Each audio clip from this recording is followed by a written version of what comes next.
سرتون زیادی بالاست.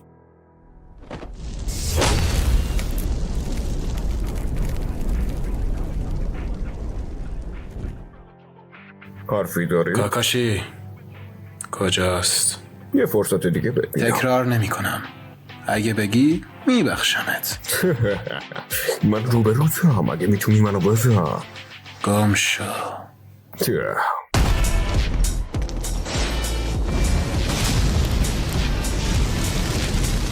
اوه فوق‌العاده است.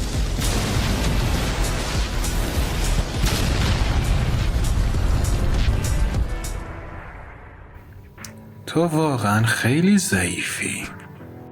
احمق، حد و مرز خودتو بدون.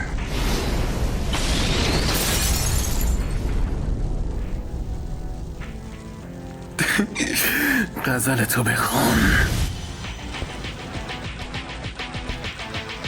امکان نداره. واقعا سریعه، بیا ببینم.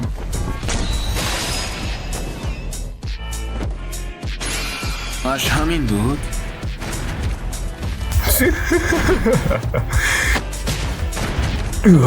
من دارم خسته میشم. این مبارزه تموم شد.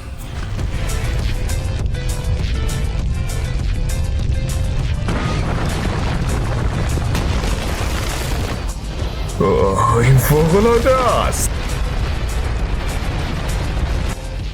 تو قوی هستی ولی گسترش قلم رو معبد ناس.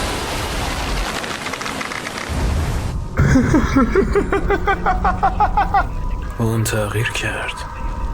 اون مرد. این نشونان. به هر حال بیا از شرش خلاص شیم. دیگه بس. تو این سطح تو نمیتونی منو شکست بدی. این سطح نهایی منه. سوسانو میکشمت. نابودش کن.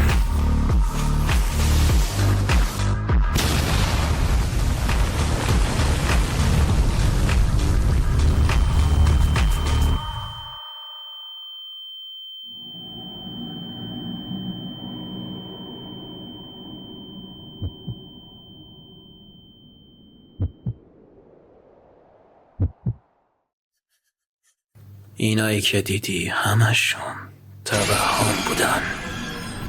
این دیگه چی بود؟